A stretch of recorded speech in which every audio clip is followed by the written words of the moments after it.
no one's good at everything. I mean, that's just not the way life works.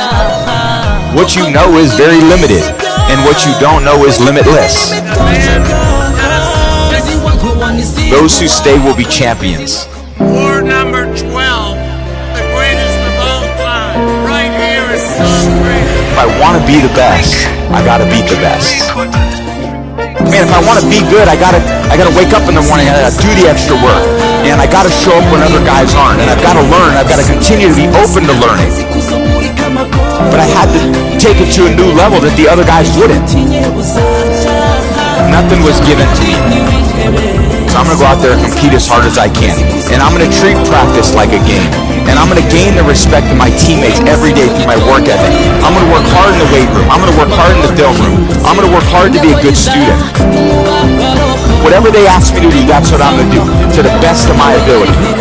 I never once in my life ever said I wanted to be the best of all time. I'm just a story like everybody else. I wanted to be the best I could be, period. And I said, be proud of the man in the glass. Be proud of that man that wakes up every day and does the best he can do with his priorities. So we're all talented at certain things, but we can really continue to improve our weaknesses if we're humble enough to identify them, and we can build on our strengths. Focus on what you can control. Focus on what you're getting, not what anyone else is getting. Whenever you get an opportunity, you take advantage of it. You treat it like it's the Super Bowl. You treat it like it's game day. Go out there and treat practice like no one else does. And you have an opportunity every day to surround yourself with people to help you grow. You know, I always said we play for the name on the front of our jersey, was it Patriots or the Bucks, and I play for the name on the back of the jersey, which was my family and the people that encouraged me. I was so blessed to have this discipline over a really long period of time. It was a lot of tough competition.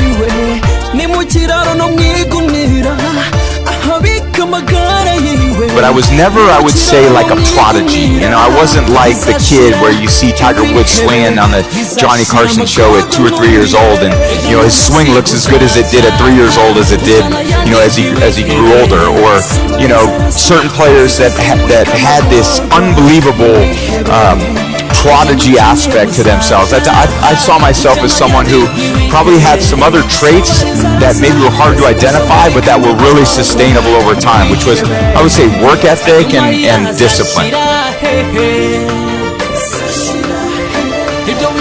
There was this discipline that I had that even as 13, 14, 15 years old, where all these other boys were, I went to an all-boy school in the Bay Area, and I remember showing up my first day as freshman year. I didn't have much, you know, hair under my arms or anything like that. I was like, and these other kids came in shaving, and I'm like, what the hell is this?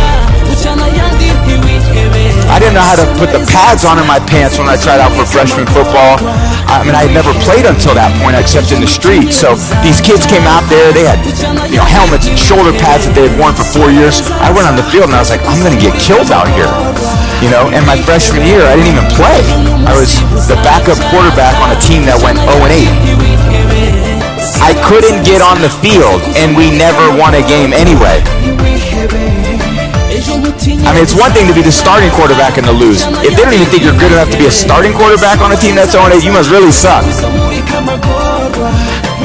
So naturally, I was like, oh, cool, I'll continue to, you know, work on my skill.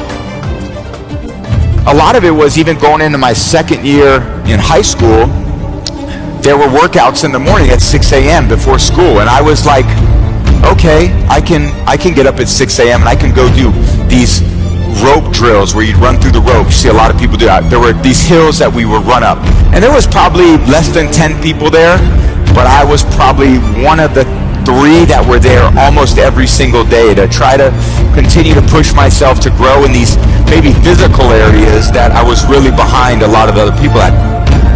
And I went in there and competed really hard my 3rd year, and I lost the starting job to Brian Greasy. So I go into my 4th year, and I was like, now's my time. I worked hard to compete my first 3 years. Going into my 4th year, I got a great opportunity to play. and they recruited a kid named Drew Henson, and I was like, the competition's relentless. At first I was looking at the guys ahead of me. Now I got to be looking down at the guys behind me too. And going into my 4th year, my teammates named me team captain, and I won the starting job. We had a good year.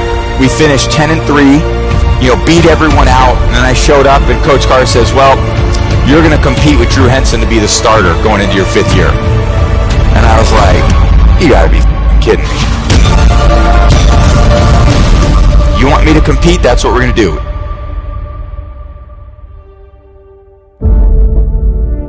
I competed really hard again in my 5th year. Took it to a new level. Thought about my conditioning, my strength. Thought about how I was making my decisions off the field. I was starting to play really good, and I thought, I'm gonna have a chance. Coach Carr called me in and he said, well, Tom, this is what we're gonna do. You're gonna start. Drew, you're gonna play the 2nd quarter, and I'm gonna decide at halftime who plays the rest of the year. Coach Carr said, the platoon's off, Tom's playing the rest of the year. We didn't lose a game the rest of the season. It was a tough battle for me. It was a tough go. It was tough in high school. It was really tough in college. So of course now I'm going to the NFL draft, and I'm like, all these pro coaches must have seen how good I was. Man, I'm gonna be a 2nd round pick. Round 1, 2, and here we go. 6th round, pick 199. And I was like, all right, I'm gonna make all those other teams pay. Like I said, I wasn't the prodigy. I learned about work ethic. I learned about resilience. I learned about gaining the trust and the respect of my teammates and coaches to name me captain. I learned about how to dig deep within myself, a long way from home without a ton of support. I was so motivated to be the best I could be that I wasn't motivated to be the starter. I wasn't motivated to win the Super Bowl. I just was motivated to give my best, do the best with the opportunity I got, and to never let my teammates down. All those experiences that we think are the hardest things in our life end up being the best experience in our life, because if you approach it with humility and you look inward, they become the best opportunities for growth and learning. But most people could say, man, I want to exercise for one day. Or I want to be more hydrated for one day. Well, can you do it for a week? Well, that's more discipline, right? Can you do it for a month? That's more discipline. Can you do it for a year? That's even more discipline. How disciplined are you to maintain that routine over a period of time? And I think that will determine your level of success. Fame didn't